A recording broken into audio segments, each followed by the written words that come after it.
Michael, thanks for coming in. Appreciate it. Who is the first question for Michael? We'll start with Annie. Hey, Michael. Hey.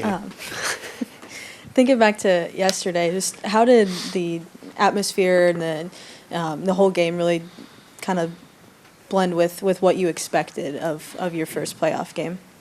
Yeah, no, it was a crazy environment. I think there was a lot of times where I think you saw a lot of us trying to put our hand up to hear the pitch comm. So I don't know how Urs heard it in the ninth inning because I couldn't hear it at all. But yeah, certainly a crazy environment and definitely a little bit of a different feel than a regular season game. Questions, Jalen. Hey, Michael. Today you guys are facing Zach Eflin. You faced him earlier this season. What was just it like facing him for the first time, and what have you seen out of him as you're preparing to face him again today? Yeah, he's really tough. He can, similar to Burns, he can tack you in a lot of different ways, and we definitely have our work cut out for us. So we're hopefully we can score more than one run this time, and just gonna have to go up there with a good approach and try to get good pitches to hit and make them work, and hopefully get to that bullpen a little bit. Go to Jake on the third row on your left. Hey, Michael. You hit leadoff a good portion in August, but not much since then until yesterday. What have you learned about being in that position, specifically hitting in front of Bobby and now Bobby, Vinny, and Salvi? Get on base for the best player in the game. That's kind of honestly all I think about is just any way that I can, whether it's working a walk, working a count, losing my thumbs on a pop-up to left field. Just any way you can get on first base and give Bob and Sal and Vinny a chance to hit with the guy on. That's really my job. So, just trying to good at bats and slow the game down. First row here. Similar to what I was going to ask you. We're days out of your 3-run homer. How do you balance in a 1-run game like yesterday with everything on the line, going for the homers versus just getting on base at the top of the lineup? Yeah, I think like I was just saying, you just got to slow it down. I think you get in this environment like yesterday, and the game speeds up, fastballs get on you quicker, and pitches start breaking sharper. So just trying to control yourself, control your emotions, and really just go back to the simplest terms of getting a good pitch to hit and try and use the whole field. A couple questions in the second row, Russ. Hey, Michael. You guys went through that little offensive lull kind of recently. I was just wondering, is there something you guys try to fall back on when that's happening, like a message, a mantra, something to try to get back to where you guys want to be? Yeah, I think, like I was just saying, they're simple. I think, obviously, when you're struggling to get hits and get guys on base and score runs, you got to go back to the simplest things in the game, which is just getting a good pitch to hit and trying to be on time for it. And you get guys on base, and I'm a big believer in you get guys on base, you get some breaks. You get the middle infield's got to play double play depth, the corner's got to come in, maybe the outfield shifts a certain way, and now maybe a ground ball at 85 miles an hour turns into a hit, where if there's nobody on, they're playing deep, they get the out on that play. So I think just trying to simplify and get traffic on the bases is really the biggest focus when you're struggling. Michael, I know y'all's mantra is today, today, today, but have you caught yourself or let yourself wonder what it would be like to have postseason baseball back at the K? Yeah, no, that's obviously been a goal of ours for a long time to bring postseason baseball back to Kansas City. So, I'd be lying to you if I said it wasn't on our mind. It is, but again, that's being a professional and being able to kind of block that out and just trying to compartmentalize as best you can and know that today is really the only thing that we can take care of, and having a good today is going to help us do that. So that's kind of our focus. The fourth row on your right, Michael. Michael, your manager's talked about your resiliency as a team. What is it about this team that's allowed to kind of go through rough patches and handle success and handle kind of losing and almost on an even keel? Yeah, I think it's a testament to a lot of the guys we brought in. A lot of the older veterans and just so many guys that have such good experience that have been through it. I remember one comment in particular when we lost 7 in a row and we had an off day on Monday before we headed to Washington, and Will Smith made a comment. He said, "Hey, you guys are looking at this the wrong way. The bright side is we can't lose tomorrow." And just it was kind of eye-opening to be like, wow, everyone's freaking out outside of our clubhouse. We've lost 7 in a row. Everyone thinks we're not going to make the playoffs. We're going to blow it. And then you got a guy like that who's making a joke about it. And it goes to show you their experience and their confidence. They've been there before. They've done it. So I think it's helped a lot of guys. It's helped us, me, for sure me, to be around those guys and just watch them more than anything. And how they go about their business has been. I think that's helped us kind of stay even keel. Jake on the third row on your left.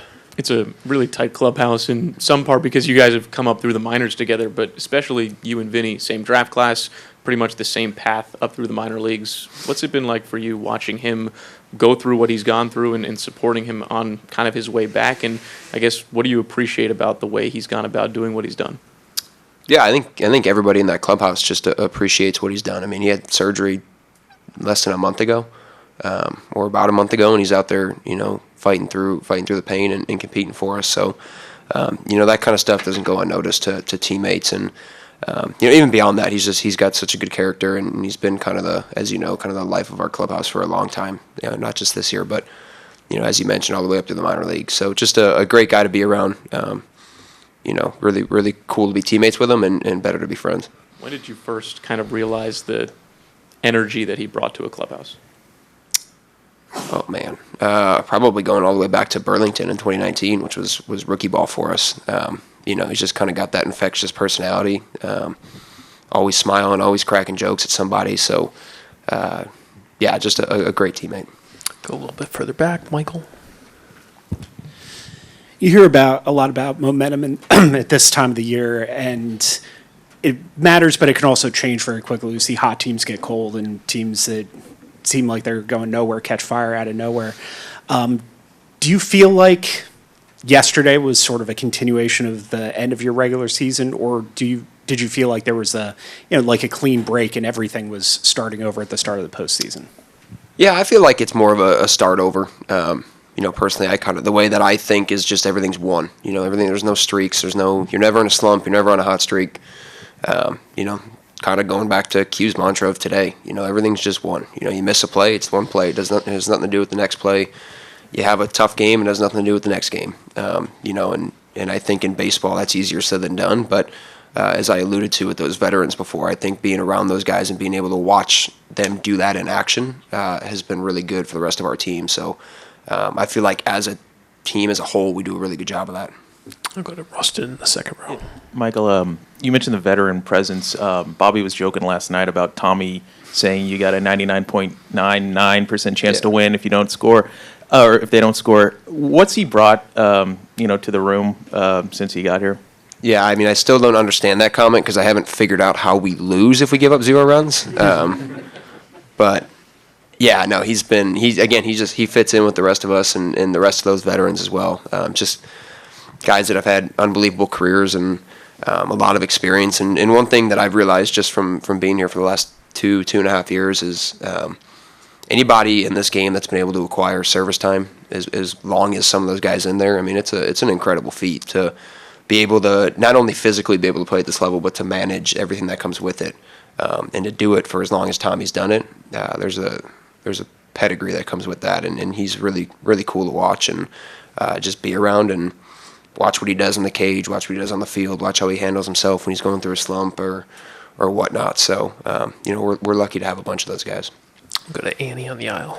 Michael, when did Will say that about you can't lose tomorrow? Did he say that after a loss? Yeah, that was it was the Sunday. What was that? We got swept by the Giants, maybe. Yeah. Back-to-back sweeps. We got swept by Detroit and then the Giants. We were just walking out of the clubhouse, and he's like, "Hey, you guys are looking at this the wrong way. Like, there's no way we could lose tomorrow."